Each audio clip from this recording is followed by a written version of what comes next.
channel Ngulik Horor.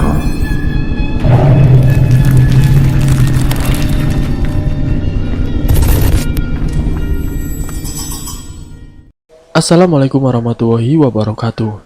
Jumpa kembali di channel Ngulik Horor. Channel ini menceritakan tentang kisah-kisah misteri. Pada kesempatan kali ini saya akan membawakan kisah misteri yang ditulis oleh Etna Villa. Kalian juga dapat mengunjungi tweet beliau langsung ya. Nanti link saya akan sediakan di kolom deskripsinya. Oh ya, di dalam cerita ini nama dan tempatnya disamarkan semua ya, untuk menjaga privasi pihak yang terlibat di dalamnya. Yuk daripada kita lama-lama langsung saja kita simak ceritanya. Bismillahirrahmanirrahim. Kali ini saya akan membawakan kisah misteri yang berjudul Rivalitas Pedagang Soto. Seperti apa kisahnya? Mari kita kulik ceritanya. Awal kisahnya di tahun 2013. Sebut saja namanya Pak Restu, mulai usahanya dari lapak yang ditinggalkan saudaranya. Dan di sebelahnya, kurang lebih 20 meter itu, ada warung soto lain yang ternyata warung sotonya milik sebut saja namanya Pak Anom. Pak Anom sudah lama berjualan dari kisaran 2007, sedangkan Pak Restu sendiri baru memulai berjualan dari tahun 2013. Pak Anom yang secara masakannya itu memang enaknya luar biasa, jadi banyak pelanggan yang datang untuk merasakan sotonya Pak Anom. Di sini Pak Restu yang melihat warung sotonya Pak Anom selalu ramai dan merasa kalau Pak Anom ini mempunyai resep yang enak. Di sini Pak Restu pun ingin belajar kepada Pak Anom. Pak Anom, boleh saya tahu resepnya sotonya Bapak?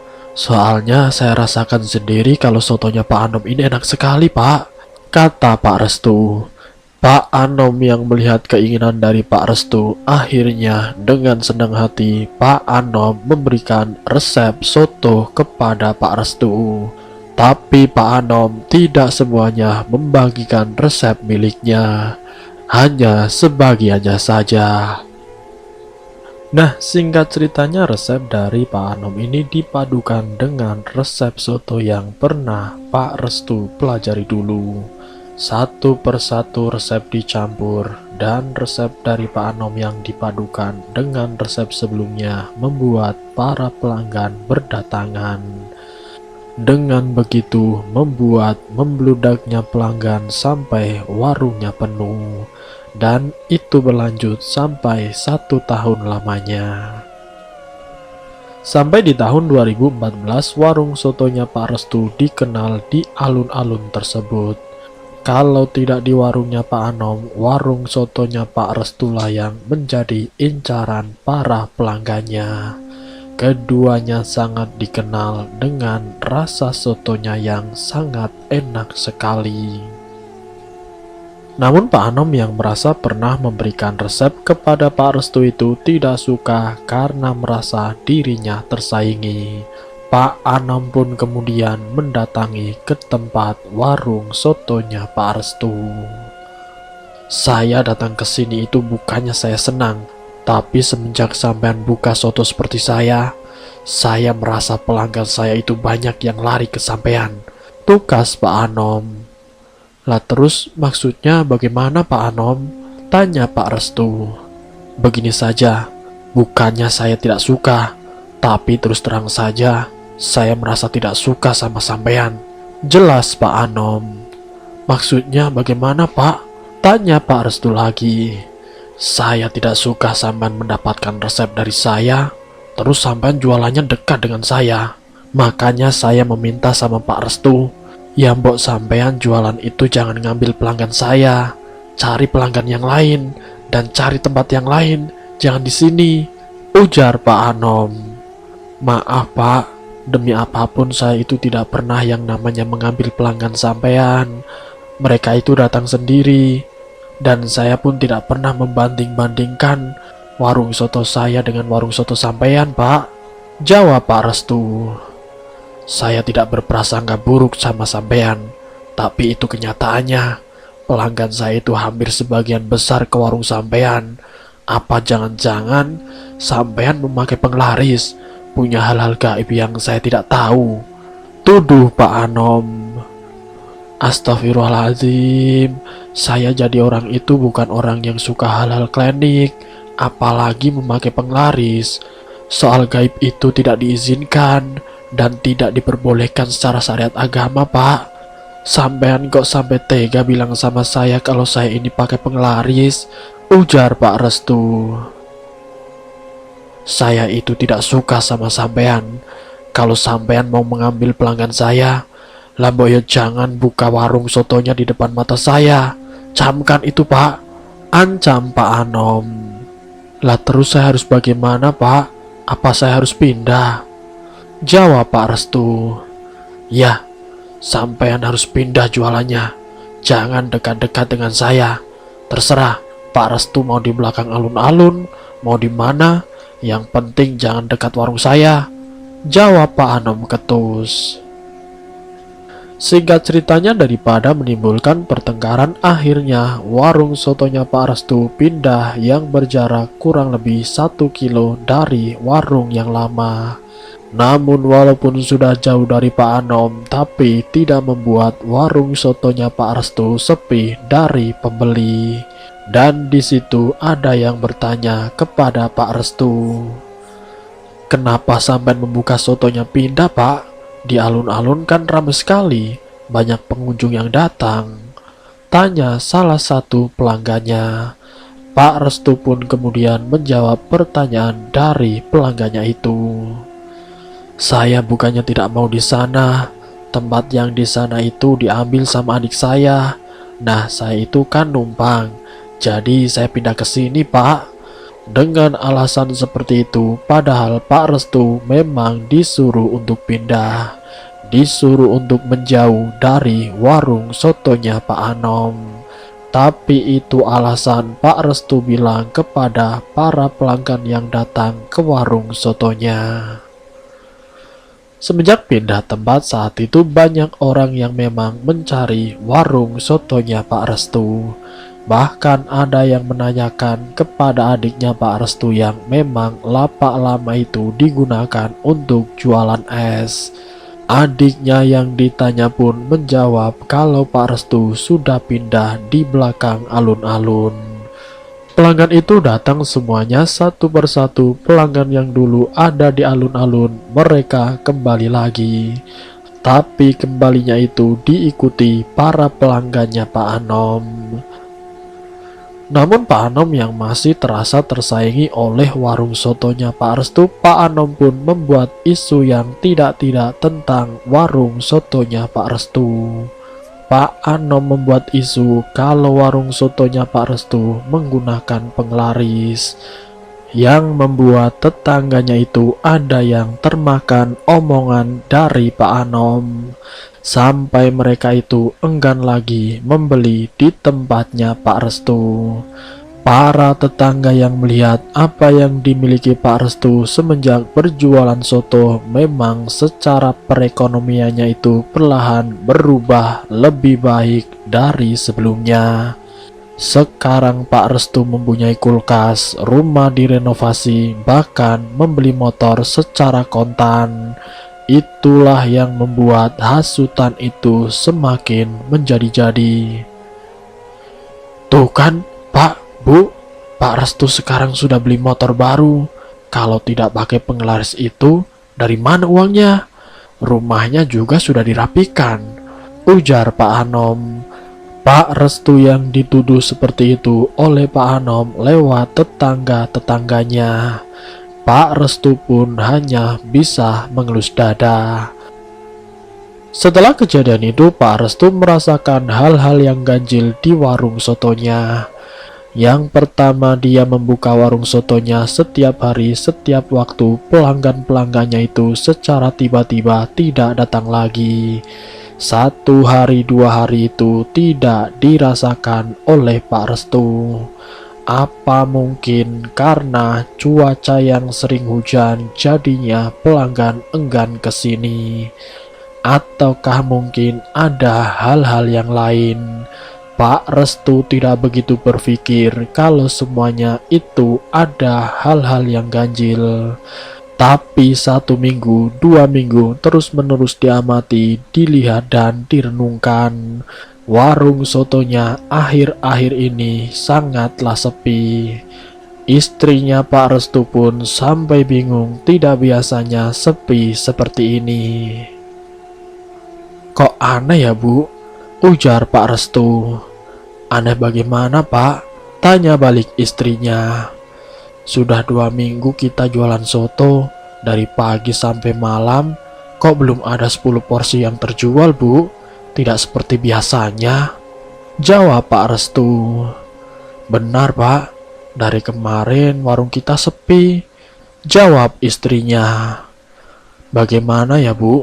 Tapi pelanggan-pelanggan kita kok banyak yang datang ke warungnya Pak Anom lagi Bu? Biasanya mereka kan kesini. Kok mereka sekarang pada kesana ya Bu? Jawab Pak Restu. Selama 1 bulan keadaan warung sotonya yang sangat sepi, bahan sotonya banyak yang dibuang. Bahkan terkadang dibagikan kepada tetangganya. Satu waktu mungkin hampir 2 bulan lamanya, warung sotonya Pak Restu itu sepi. Pak Restu pun sampai bilang sama istrinya, Bu, kalau keadaannya seperti ini terus, sementara kita tutup dulu saja ya Bu. Soalnya ya kita sering belanja daging, apalagi sering kita makan sendiri, dan terkadang kita bagikan ke tetangga. Gimana kalau kita tutup dulu saja Bu warungnya? Ujar Pak Restu. Lah terus kalau kita tutup, anak-anak mau jajan dapat uang dari mana Pak? Sementara bapak usahanya kan cuma di warung soto ini. Jawab istrinya. Iya juga sih Bu. Lah terus mau bagaimana Bu? Setiap hari pendapatan kita itu tidak ada. Sedangkan pengeluarannya lebih besar. Kalau lama-kelamaan seperti ini terus, kita bisa gulung tikar Bu. Pesan bapak sama ibu, mumpung belum gulung tikar ya kita mendingan rehat dulu.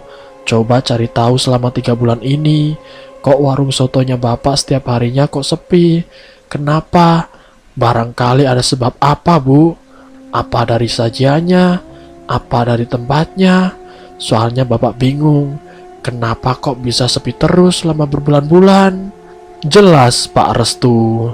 Mendengar keluhan dari suaminya, istrinya Pak Restu tanpa seizin Pak Restu ternyata datang ke salah satu kiai setempat untuk menanyakan tentang keluhan suaminya.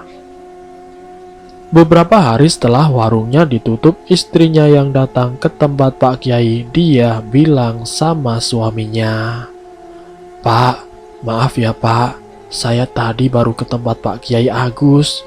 Nah, saya nanya tentang keluhannya Bapak, tentang resepnya apa, tentang warung makannya, apa tentang kebersihannya. Nah ini bahayanya Pak, katanya tempatnya Bapak itu kok gelap sekali. Ujar istrinya. Maksudnya bagaimana Bu? Tanya Pak Restu. Gelapnya itu katanya tidak terlihat. Ada orang yang sengaja menutup warung kita. Walaupun kita buka, orang-orang tidak bakal tahu kalau warung kita itu buka.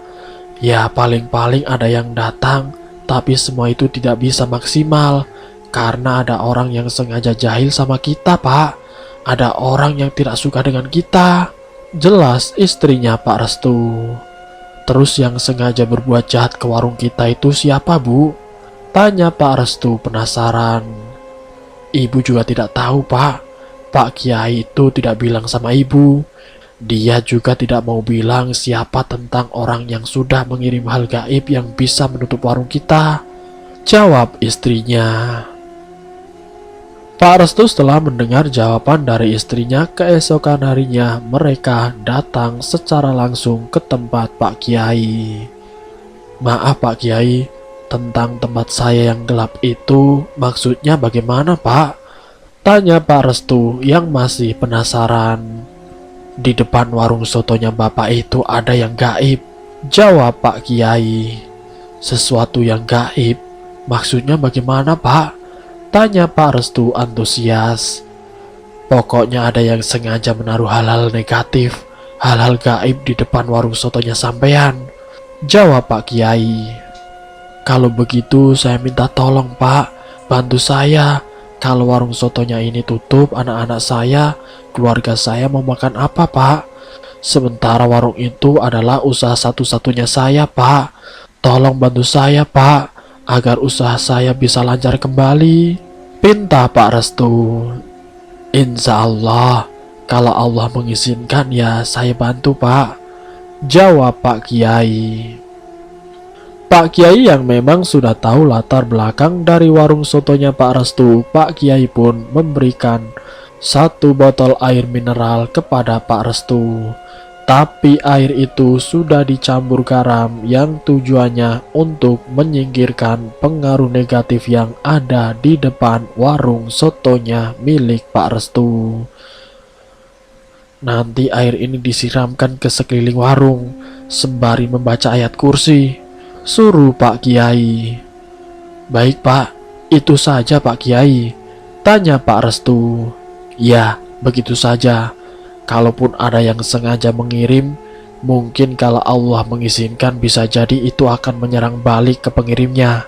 Tapi jangan pernah berharap kalau sihir itu nanti balik ke pelaku, terang Pak Kiai. Loh, ya tidak bisa begitu dong Pak Kiai. Mereka harus menerima akibatnya, tugas istrinya Pak Restu. Kita tidak boleh dendam. Biarkan Allah yang membalas semua perbuatan orang-orang yang sudah syirik terhadap ibu sama bapak, tutur Pak Kiai.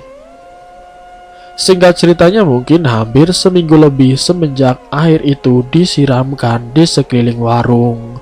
Saat Pak Restu beserta istrinya ini bersih-bersih, di situ ada salah satu pelanggan yang kebetulan lewat. Dan pelanggan itu menanyakan kepada Pak Restu. Pak, Bu, kemana saja? Kok baru kelihatan? Kok warungnya baru buka? Tanya salah satu pelanggannya. Iya mas, kemarin saya rehat dulu.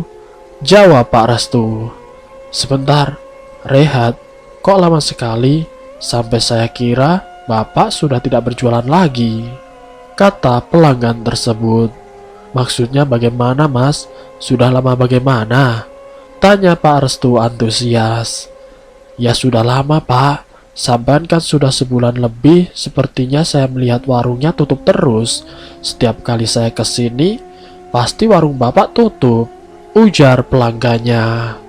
Mas jangan ngarang, saya sama suami saya itu tutup warungnya baru 1 minggu. Tapi sampean bilang warung saya sudah tutup sebulan. Dari mana ceritanya? Potong istrinya Pak Restu. Loh, saya melihat sendiri Bu, kalau warung sotonya Pak Restu 1 bulan tidak berjualan. Jawab pelanggannya tetap kekeh. Tapi saya itu baru libur kan cuma 1 minggu. Jawab istrinya. Ya sudah, terserah ibu sajalah. Orang kenyataannya seperti itu kok. Jawab pelanggannya. Tidak hanya 1 orang saja Pak Restu yang melihat orang sekitar yang juga termasuk pelanggannya lagi.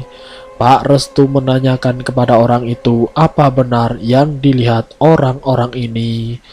Kalau 1 bulan lebih warung sotonya ditutup. Dan jawaban dari orang itu pun sama dengan pelanggan yang pertama. Hampir lebih dari 4 orang yang mengatakan kalau warungnya Pak Restu ditutup 1 bulan lamanya. Yang membuat Pak Restu heran, ternyata benar apa yang disampaikan Pak Kiai.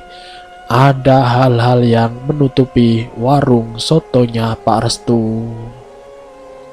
Namun setelah hari itu Pak Restu pun membuka warung sotonya kembali. Awal-awal dia membuka warung sotonya tidak langsung ramai. Tapi dari satu mulut ke mulut yang lain, beberapa hari setelah Pak Restu membuka warung kembali. Dan setelah seminggu pelanggan-pelanggan itu balik kembali. Semuanya sudah terasa kembali normal. Dan bukan hanya itu, setelah hampir 2 bulan pelanggannya itu seperti terhipnotis atau seakan-akan ada magnet tersendiri yang membuat pelanggan itu seakan-akan menuju ke tempat Pak Restu.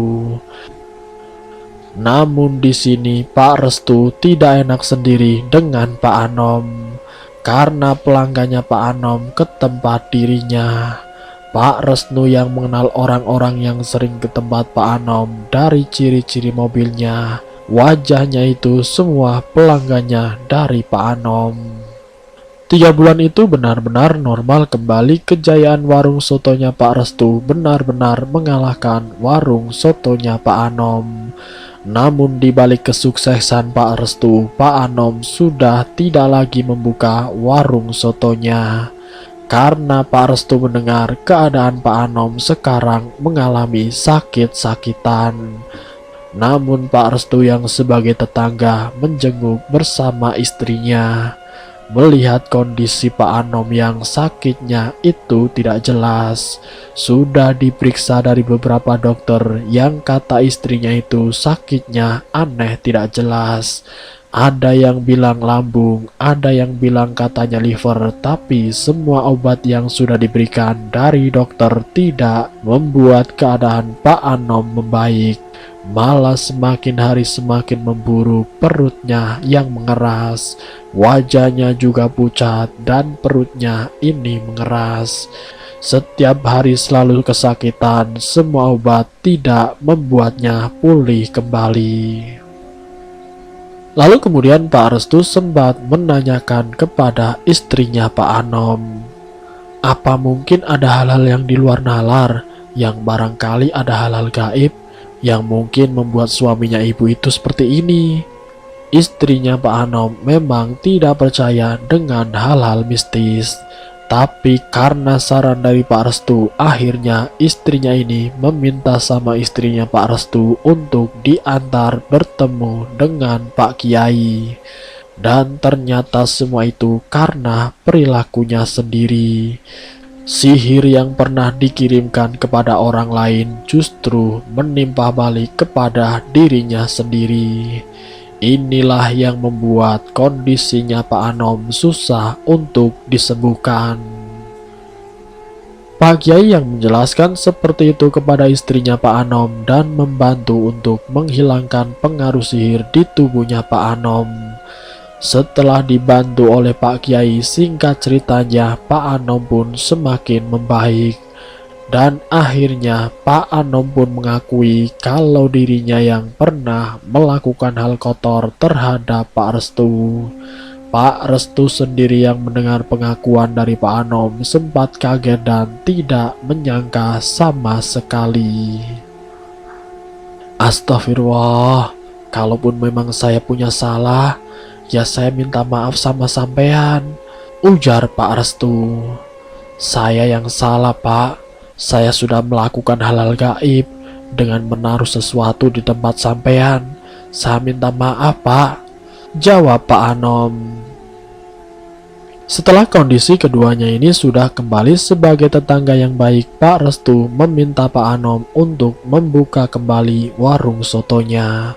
Tapi waktu itu Pak Anom yang sudah tidak punya modal lagi karena sudah pulang bolak-balik ke rumah sakit terus-menerus, yang akhirnya modal usahanya ini habis dan tidak bisa buka warung sotonya kembali.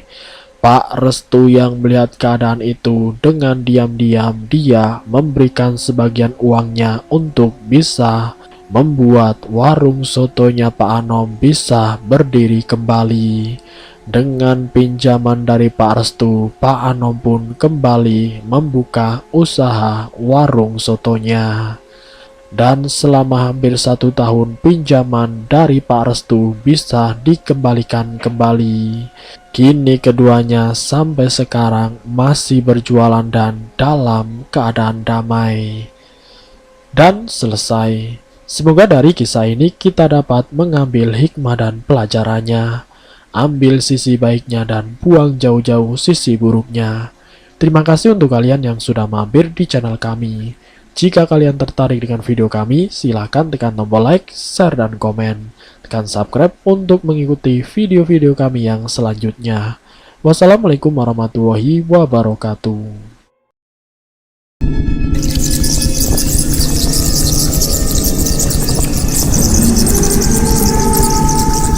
Selamat datang di channel Ngulik Horor.